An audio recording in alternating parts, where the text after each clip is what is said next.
2016 वाले इंटरव्यू चल रहे थे। 2016 वाली जो वैकेंसी थी उसका मेंस का रिजल्ट आ गया था, लोग इंटरव्यू की तैयारियां कर रहे थे।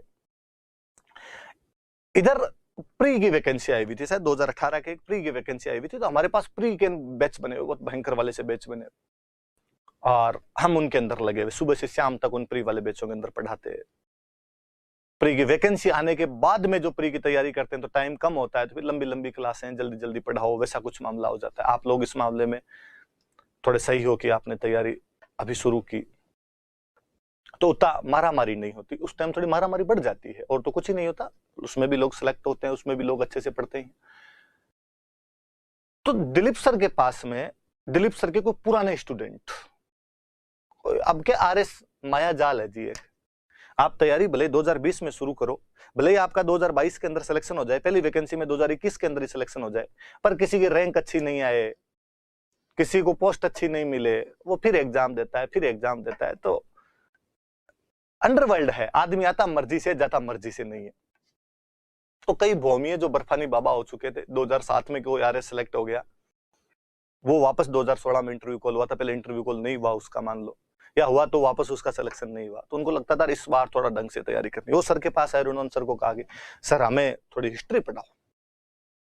पहले दिलीप सर ही हिस्ट्री पढ़ाया करते थे, राजस्थान भी दिलीप सर पढ़ाते, बाकी हिस्ट्री भी दिलीप सर पढ़ाया करते, वन मैन आर्मी हुआ करते थे, तमाम सब्जेक्ट, मेरे सारे सब्जेक्ट दिलीप सर से पढ़े हुए हैं।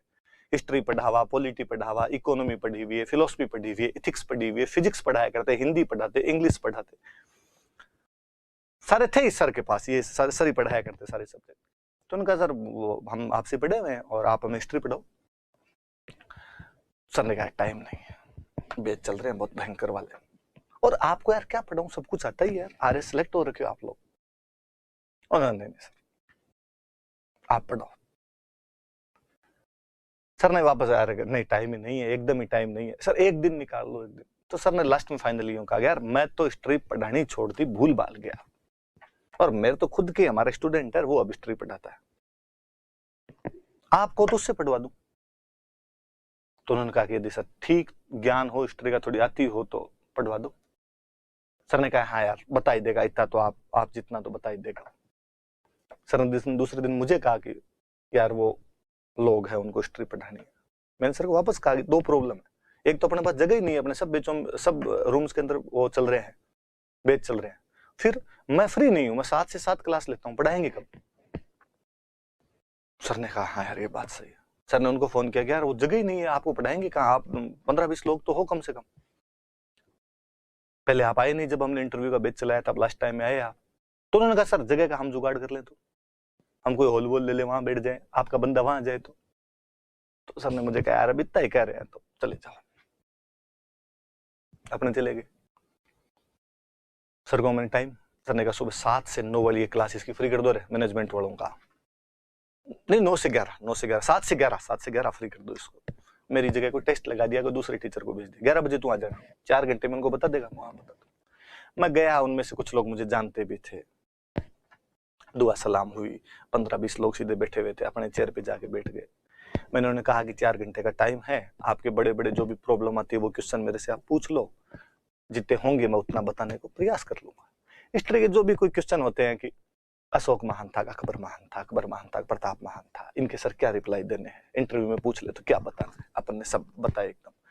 और चूंकि मैं बहुत बड़ी जिम्मेदारी लेके गया था कि दिलीप सर ने अपनी जगह भेजा था, इसलिए मैं डर भी रहा था कि कहीं ये रिजेक्ट नहीं कर दे, ये नहीं कर देगा यार फर्जी आगे 4 घंटे का टाइम खराब करके चला गया। इसलिए मैं हर आंसर के बाद उनके चेहरे रीड करने का प्रयास करता था कि संतुष्ट है कि नहीं, और उनकी आंखों से मुझे लगता था कि नहीं यार ये मेरे उत्तर से संतुष्ट हुआ है। ऐसा जब होता है तो मानव स्वभाव है, आपको अच्छा लगता है यार, मुझे लगता है कि नहीं नहीं यार अपने एकदम सटीक दिशा के अंदर आगे बढ़ रहे हैं। उन्होंने मेरे से इंडियन, राजस्थान, वर्ल्ड के जो जो बड़े बड़े क्वेश्चन हो सकते थे, इंटरव्यू में बड़ी बड़ी चीजें पूछी जाती, वो सारी पूछी उन्होंने, मैंने सारे जवाब दिए। फाइनली 11:15 बजे उनमें जो सीनियर थे उन्होंने कंक्लूड किया इसको और कहा कि अब सर को 11 बजे जाना है, दिलीप सर का फोन आया था कि 11 बजे तक फ्री कर देना, तो आपके पास कोई यदि कोई लास्ट सवाल हो तो पूछ लो। मेरे सामने पानी की बोतल ला के रख दी, तो अपने पानी वानी पिया, तो जाना ही है अपने को। उन्होंने कहा नहीं नहीं कोई सवाल नहीं, हो गए सर। अब उठने वाले ही थे, इतने में किसी लड़की ने हाथ खड़ा किया, वो भी सिलेक्ट हो रखे थे, पुराने को सीनियर थे। मगर जी जी पूछिए बताइए। सर बैटल ऑफ टेरेंट के बारे में आपका क्या कहना है? सच्ची बताऊं, मैंने ये नाम भी नहीं सुना था कभी। पर अब दिक्कत ये कि आप साफ साफ मना कर दो तो बेइज्जती, कि 4 घंटे तक तो बड़ी बड़ी बातें कर रहा था, ये है वो है, तेरे को ये भी नहीं आ रहा। तो भगवान बुद्ध एक बहुत अच्छा सा सिद्धांत दे के गए कि मास्टर को यदि कुछ नहीं आए ना तो मास्टर मुस्कुरा दे।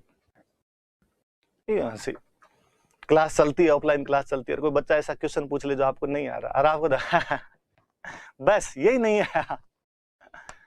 बच्चों को लगता है इतना इजी था कि सर मजाक उड़ा रहे हैं, कि तेरे को ये भी नहीं आता। बच्चा कहता नहीं नहीं सर, आगे आगे आगे आगे आगे तो बैठ जाओ।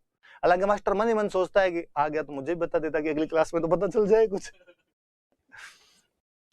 और मैंने कहा battle of terrain, battle of terrain के बारे में तो क्या ही बताना है। हालांकि मुझे दूर दूर तक भी नहीं पता कि ये क्या है, उसमें कोई खास बात भी नहीं है।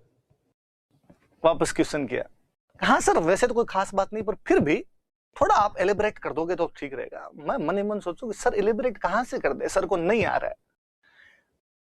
पर फिर मेरे को लगा कि यार यदि अपने को 30-40 सेकंड का टाइम मिले ना तो निकल के आ जाए, क्या पता यार हो अपने दिमाग में हो स्पॉन्टेनियस याद नहीं आ रहा हो अपने को, क्या करें। तो पानी वाली बोतल पड़ी थी, मैंने कहा अच्छा तो बैटल ऑफ टेरन बताना है।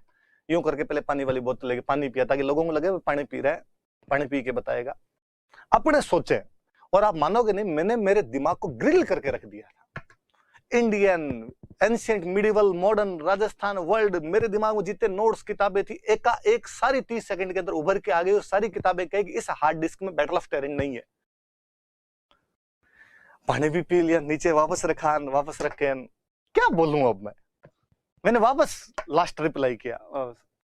मैं कहा हाँ धीरे धीरे बोलूं, क्या पता अपने दिमाग में जे ये कोई क्लू दे दे, पर वो क्लू देने के लिए तैयार नहीं। हाँ तो क्या बताना था आपको, क्या पूछ रहे थे आप। मुझे लगा इस बार कोई आसपास का दूसरा नाम ले तो अपने को याद आए घटना, और मैं वापस कहा कि हाँ सर वही बैटल ऑफ टेरन के बारे में पूछना था और कुछ नहीं। मैंने कहा अच्छा तो वैसे भी क्या जानना है जैसे आपको बैटल ऑफ टेरन में। तो उनके मुंह से निकला कि सर वो पृथ्वीराज। मगर रुको, वो अब रुक जा, अब मैं समझ गया।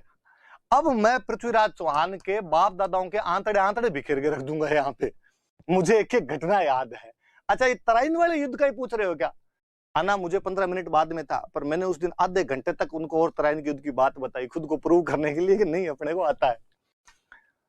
क्लास के अंदर आया तो क्लास में बच्चे बोले सर 11:20 पर आए हो, क्लास तो 11 बजे शुरू होनी थी, आज तो लेट कर दिया। तो मैंने बच्चों को कहानी सुनाई कि आज तो यार मरते मरते बचे। लेकिन नए लोगों में यूं बेइज्जती सी फील होती, अपने लोगों तो बेइज्जती फील नहीं होती। बता दें टाबरों क्या नहीं आ रहा था अपने को। तो मैंने कहा अरे आज तो यार मरवा दिया, इंग्लिश मीडियम वालों रहा तुम मुझे बताते क्यों नहीं रहे, इसको ऐसे कहते हैं, आज दिन तक नहीं बताया। मंगतों ने तुम्हारे चक्कर में मेरी बेइज्जती हो जाती, वहां पे पानी फिर जाता, सब कुछ मटिया मेट हो जाता। आज क्या बात हुई सर, क्या बात हुई। मैंने उनको बताया अरे यार इस तरह इनको टेरन कहते हैं, मुझे तो पता ही नहीं था।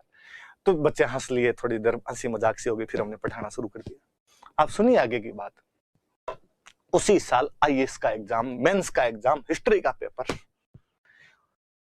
इंग्लिश के अंदर लिखा हुआ write down the importance of battle of terrain. Hindi के अंदर लिखा हुआ टेरन के युद्ध का महत्व बताइए। नहीं लिखा उसने तराइन, क्योंकि गूगल ट्रांसलेशन करता है और उसने टेरन को टेरन लिख दिया। शाम को बच्चे मेरे पास आए, उन्होंने बोला सर थैंक यू। मुझे लगा क्यों, कि सर वो आपने दिन बताया था तराइन को टेरन कहते हैं। हाँ तो आज हिंदी में भी टेरन ही लिखा हुआ था। मुझे लगा मजाक की बात भी कई बार काम आती है। तो देख लो भाई इंग्लिश मीडियम वालों, मुझे अंग्रेजी आती है, मैंने आज आपको बता दिया कि इसको टेरन कहते हैं। हिंदी मीडियम वालों तुम इस बात के लिए मुझे थैंक यू बोलना कि मैंने बता दिया कि कभी आपके आ जाए टेरन तो आपके याद आए पूरा का पूरा टेरन, सबका सब याद आ जाए कि इसके अंदर क्या बात थी क्या बात नहीं थी।